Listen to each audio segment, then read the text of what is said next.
कल हम लोग पढ़े थे स्ट्रेट लाइन का नॉर्मल फॉर्म, आज पढ़ेंगे पैरामेट्रिक फॉर्म। लेकिन पैरामेट्रिक फॉर्म समझने से पहले नॉर्मल फॉर्म को रिवाइज कर लेते हैं ताकि आगे समझने में कोई दिक्कत ना हो। तो देखिए नॉर्मल फॉर्म क्या था, ये हमारे पास है x axis and this is the y axis. We have a straight line in coordinate plane, है ना, और हम ओरिजिन से उस स्ट्रेट लाइन पर परपेंडिकुलर ड्रॉ करेंगे। तो मान लो कि ये ओ एम परपेंडिकुलर है, परपेंडिकुलर को ही हम लोग नॉर्मल भी बोलते हैं, तो नॉर्मल बोलो या परपेंडिकुलर बोलो बात सेम ही है। अब ये जो परपेंडिकुलर ओ एम है इसकी लंबाई है स्मॉल पी और ये इसका जो इंक्लाइनेशन है वो है अल्फा। अब हम ये मान लेते हैं कि ये स्ट्रेट लाइन किसी पॉइंट पी यानी कि एक्स कॉमा वाई के मोशन से बना है। तब इस स्ट्रेट लाइन का इक्वेशन क्या था, वो बहुत ही सिंपल सा था, x cos alpha plus y sine alpha is equal to small p. क्या याद आया? अच्छी बात है। आगे चलते हैं अगला फॉर्म की तरफ जिसका नाम है पैरामेट्रिक फॉर्म। तो आप जो है ना हेडिंग लिखिए पैरामेट्रिक फॉर्म। देखिए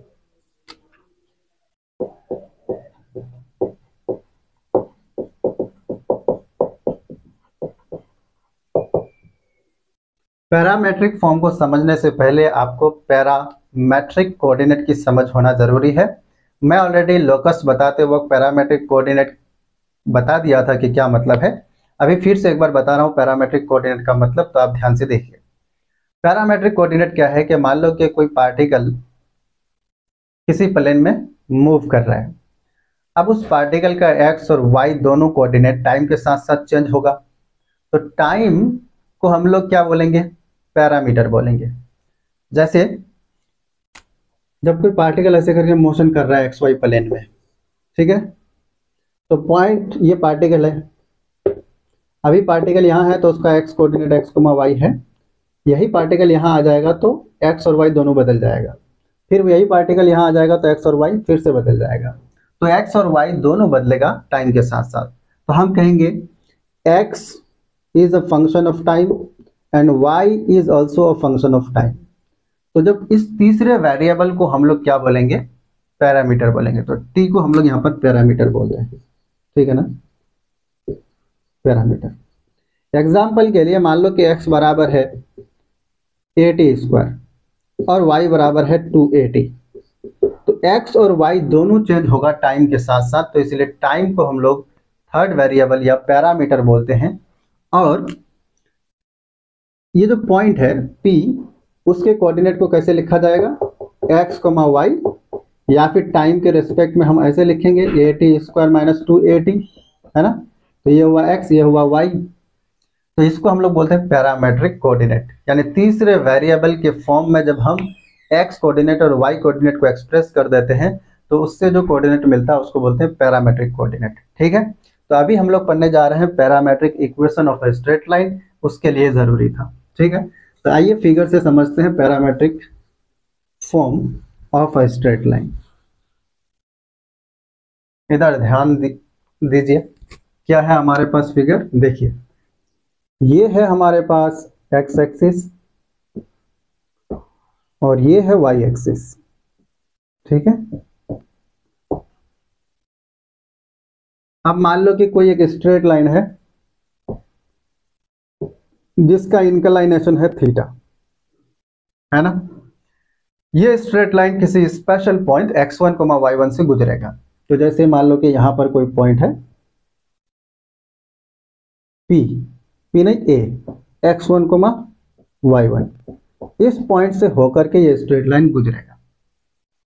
अब इस पॉइंट A से r डिस्टेंस पर मान लो कि कोई एक पॉइंट है P, ये है पॉइंट P, कितना डिस्टेंस पर है? r डिस्टेंस पर, ठीक है। पॉइंट P के कोऑर्डिनेट को हम मान लेते हैं x, y, मान लो x और y मान लिया, ठीक है।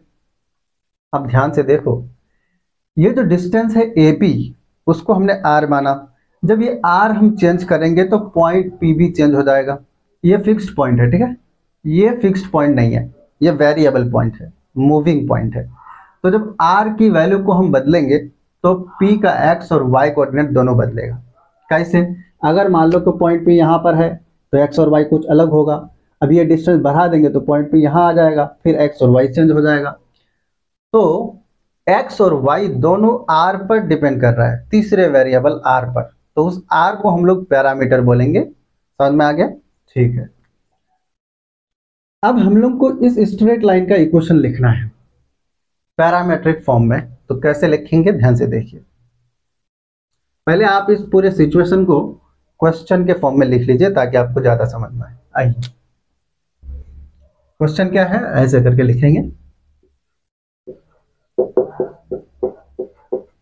Prove that the equation of a straight line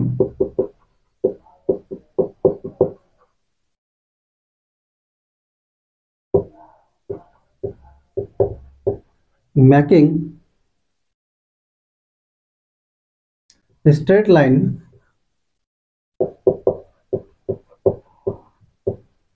through the fixed point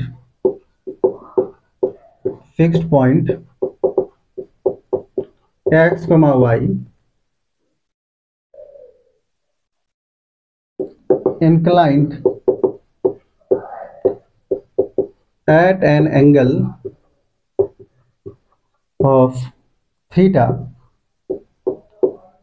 with the positive direction of x-axis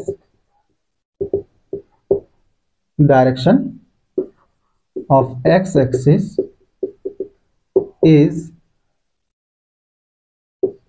x minus x1 by cos theta is equal to y minus y1 by sin theta is equal to r, where r is the distance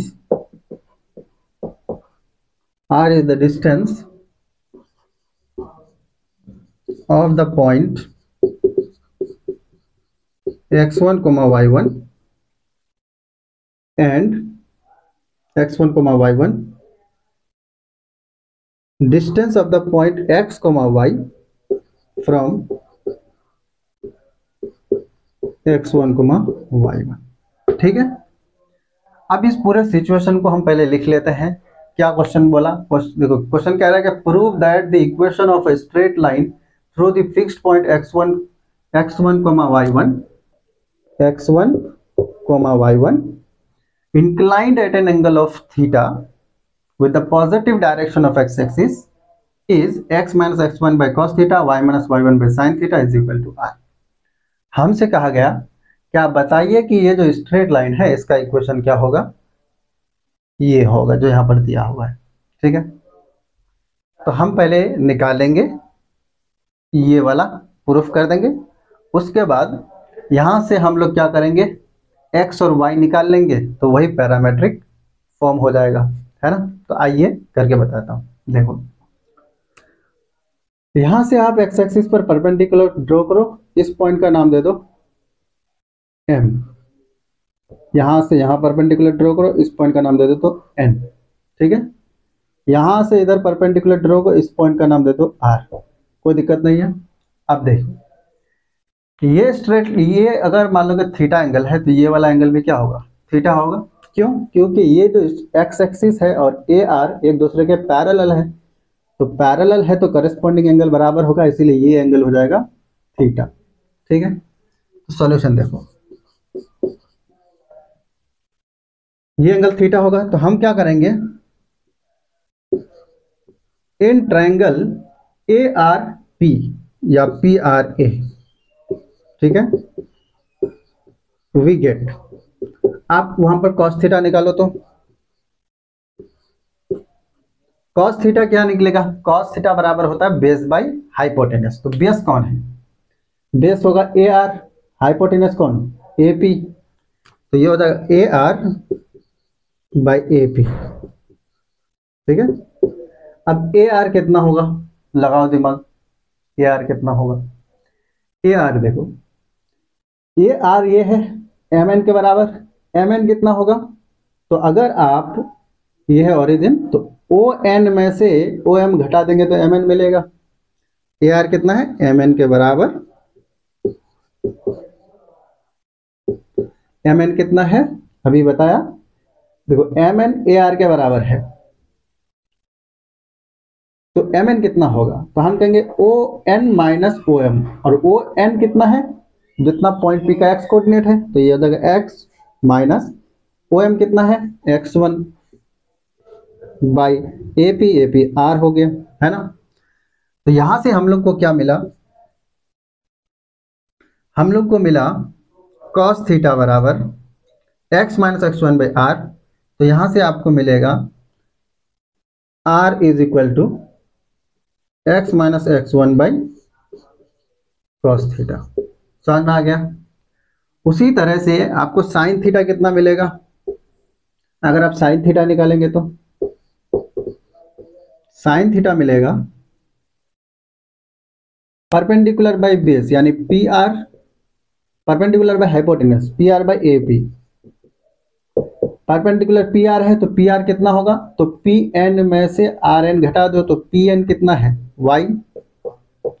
are N कितना है? जितना A M है, और A M कितना है? जितना point A का Y coordinate है, तो ये हो जाएगा y one by A P कितना है? आर। तो यहां से आर आपको क्या मिला?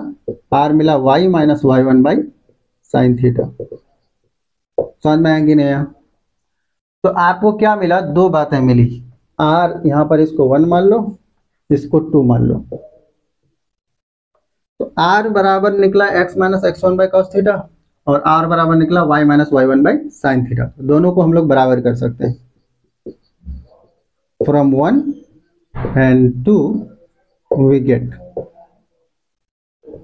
क्या मिलेगा? तो x minus x one by cos theta, x minus x one by cos theta is equal to y minus y one by sine theta is equal to are.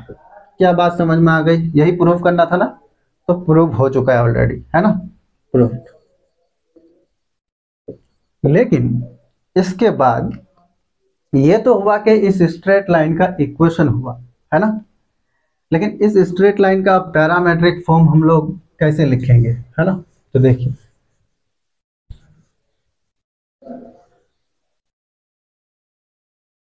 मिटा दिया जाए, ठीक है। देखो तो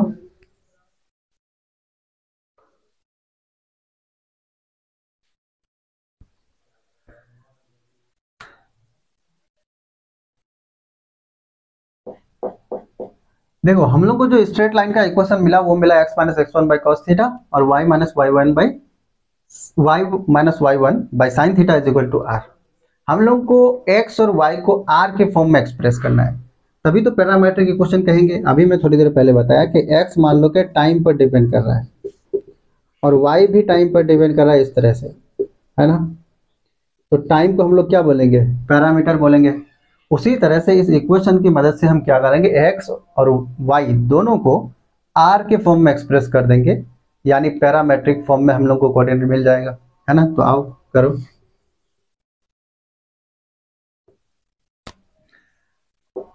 x minus x one by cos theta is equal to y minus y one by sine theta is equal to r. ये हमारे पास है। तो आप क्या करो? इसका मतलब यह हुआ कि x minus x one by cos theta is equal to r है, और y minus y one by sine theta is equal to r है। यहां से हम लोग क्रॉस मल्टीप्लाई करेंगे तो x minus x one is equal to हो जाएगा आर कॉस थीटा, और यहां से यहाँ क्या होगा? y minus y one is equal to r sine theta, है ना। तो यहां से आपको अगर x निकालना है, x कितना निकलेगा? X one plus r cos theta, और यहां से y कितना मिलेगा? Y one plus r sine theta. सही है। तो हम लोग को पैरामेट्रिक इक्वेशन क्या मिला? Hence the parametric equation is क्या हो जाएगा, x बराबर x1 r cos theta and y is equal to y1 r sin theta. यही हो गया आपका parametric form of a straight line. ये हम लोग को प्रूफ करना था, हमने वो प्रूफ कर दिया। उसके बाद मैं बताया कि पैरामेट्रिक फॉर्म का मतलब क्या है। एक तीसरे वेरिएबल पर जब x और y दोनों डिपेंड करेगा तो उस तीसरे वेरिएबल को हम लोग पैरामीटर बोलेंगे। और तो हमने उस वैसा ही किया, क्या किया, x को एक्सप्रेस कर दिया r के फॉर्म में, y को भी r के फॉर्म में एक्सप्रेस कर दिया। r यहाँ पर पैरामीटर है तो ये पैरामेट्रिक फॉर्म हो गया इक्वेशन का। समझ में आ गया? तो इस बात को आप याद रखिए। r के बारे में एक स्पेशल सी बात यह है कि r जो है ना, क्या है, r क्या है, distance between x1 y1 and x y, यानी ये पॉइंट A और P के बीच का डिस्टेंस है। देखो ये जो r है ना, एक अलजेब्रिक डिस्टेंस है ना, ये क्या है, एक अलजेब्रिक डिस्टेंस है।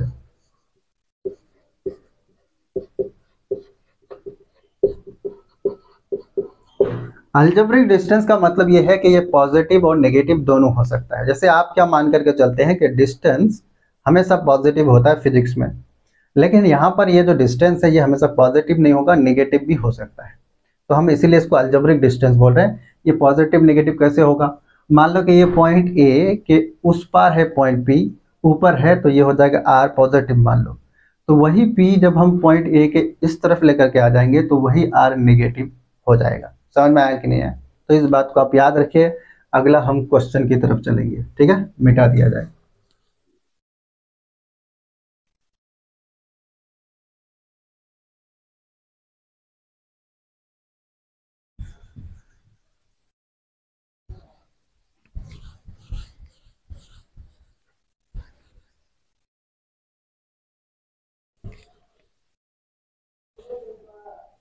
क्वेश्चन देखिए, बहुत ही भगलोल सा क्वेश्चन है आपके लिए।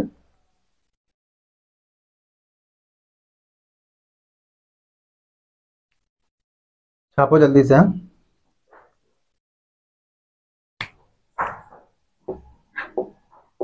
क्वेश्चन है कि if the straight line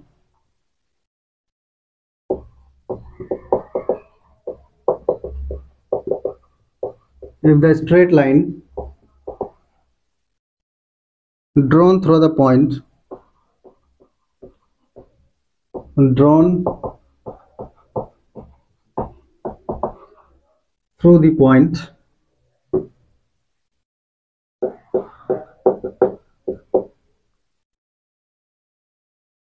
root 3 comma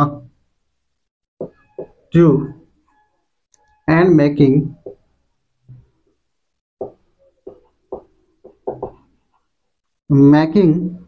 an angle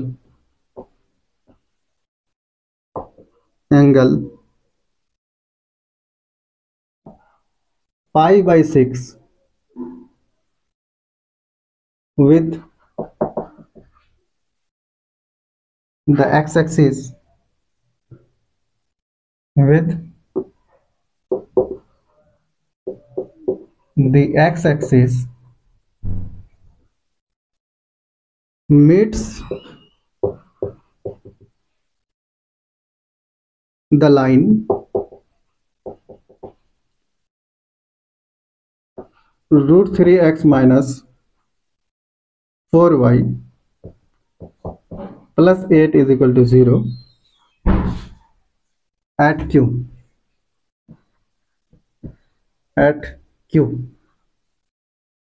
find the length pq, find the length pq।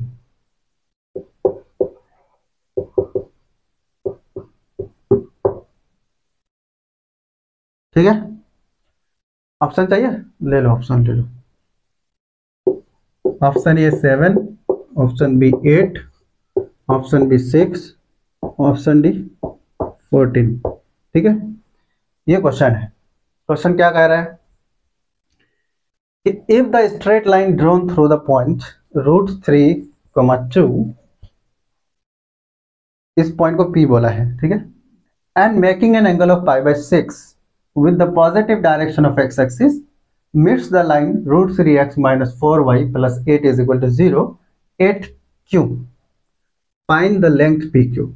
Question नहीं समझ में आया, मैं आपको फिगर से समझाता हूँ, समझ में आ जाएगा। देखो क्वेश्चन ये कह रहा है कि ये कोई स्ट्रेट लाइन है, उसका इक्वेशन है आपको दिया हुआ √3x - 4y + 8 is equal to 0, ठीक है, इसको 1 मान लो, ये वही स्ट्रेट लाइन है। फिर उसके बाद क्या बोला कि एक स्ट्रेट लाइन है जो P पॉइंट से गुजर रहा है, यहाँ कोई एक पॉइंट P है मान लो, ये है √3, 2, ठीक है, इस पॉइंट से कोई एक स्ट्रेट लाइन गुजर रहा है और आ करके इस स्ट्रेट लाइन को पॉइंट Q पर क्या कर रहा है, मीट कर रहा है। मीट करने का मतलब कट कर रहा है इस पॉइंट Q पर, जो कि पहले से ये स्ट्रेट लाइन दिया हुआ था, ये स्ट्रेट लाइन 1 जो दिया हुआ है।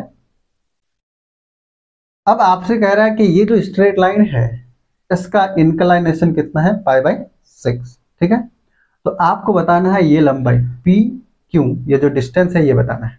समझ में आ गया? कैसे बताएंगे, लगाओ दिमाग। अब देखो ये स्ट्रेट लाइन किसी एक स्पेशल पॉइंट √3, 2 से गुजर रहा है और उस स्ट्रेट लाइन का इंक्लाइनेशन दिया हुआ है π/6, तो उस स्ट्रेट लाइन का हम इक्वेशन तो लिख ही सकते हैं पैरामेट्रिक फॉर्म में, नहीं? चलो ये जो पॉइंट Q है मान लेते हैं पॉइंट P से R डिस्टेंस पर है, ठीक है, R डिस्टेंस पर है, तो पॉइंट P जो है पॉइंट Q से R डिस्टेंस पर है, तो हम इस पॉइंट Q का कोऑर्डिनेट तो लिख ही सकते हैं। कैसे लिखेंगे, तो देखो हम लोग जानते हैं इस पॉइंट Q के कोऑर्डिनेट को हम लोग x, y मान लेते हैं, ठीक है, तो x बराबर हम लोग क्या जानते हैं, वी नो दैट x बराबर जानते हैं x1 + r cos थीटा, और y बराबर क्या जानते हैं, y1 + r sin थीटा। सही है, पॉइंट Q के कोऑर्डिनेट को x, y मान लिया, x बराबर जानते हैं x1 + r cos थीटा, और ये y बराबर जानते हैं y1 + r sin थीटा। अब देखो थीटा हम लोग को दिया हुआ एक्चुअली में कितना दिया हुआ है, थीटा दिया हुआ हम लोग को π/6 यानी 30 डिग्री, है ना, पाई का मतलब 180, तो 180/6 कितना होता है, 30 डिग्री। गुड। अब क्या है, इस पॉइंट P के कोऑर्डिनेट को हम लोग x1, y1 मान लेते हैं, तब यहाँ वैल्यू पुट करो, x कितना होगा, x1 कितना है √3 + r कितना है वही तो निकालना है, रहने दो, cos 30 डिग्री, है ना, और ये y कितना निकलेगा, y1 यानी 2 + r निकालना है sin 30 डिग्री। सही है, गुड। अब ये आपको मिल गया x बराबर √3 + r cos 30 डिग्री कितना होता है, कितना होता है जी, √3/2, है ना, तो ये जाएगा √3/2, और ये y बराबर 2 + r sin 30 डिग्री मतलब 1/2, कोई दिक्कत नहीं है। अब ये x और y आपको मिल गया। अब ध्यान से देखो, इस पॉइंट P का कोऑर्डिनेट जो x और y है वो इस स्ट्रेट लाइन के इक्वेशन को सेटिस्फाई करेगा, यानी ये x और y इस स्ट्रेट लाइन के इक्वेशन को सेटिस्फाई करेगा। क्यों? क्योंकि ये पॉइंट Q इस स्ट्रेट लाइन 1 पर लाई कर रहा है ना, तो इसीलिए लिखेंगे since point Q lies on the line 1, क्योंकि ये लाइन 1 है ना, ये लाइन 1 पर लाई कर रहा है, इसीलिए उसके इक्वेशन को सेटिस्फाई करेगा, तो देयरफॉर हम सेटिस्फाई करा देंगे। सेटिस्फाई कराएंगे तो क्या हो जाएगा, ये हो जाएगा √3 × x, x कितना है, यही ना है √3 प्लस आर, ये √3r/2, √3r/2 प्लस, प्लस नहीं माइनस 4y कितना है, यही ना, 2 प्लस r/2 और प्लस 8 बराबर 0। ठीक है, समझ में आ गया। अब इसको सिंपलीफाई करो। सिंपलीफाई कैसे करते हैं, तो ऐसे करते हैं, √3 को ऊपर मल्टीप्लाई करो, तो √3 अंदर मल्टीप्लाई करेंगे तो ये हो जाएगा 3, √3 इंटू √3 3, √3 इंटू √3 कितना हो जाएगा 3r/2 माइनस, यहाँ से बराबर रहेगा 4 दूनी 8 माइनस प्लस माइनस, ये 4 जाकर के मल्टीप्लाई होगा, 4r/2, 2 ऊपर नीचे कैंसिल, तो ये हो जाएगा आपका 2r plus 8 is equal to 0। ठीक है, इसको सिंपलीफाई करो तो 3r/2 माइनस 2r, और ये 3 प्लस 8 माइनस 8 कैंसिल हो गया, है ना, तो बचा क्या यहाँ पर 3r/2 minus 2r is equal to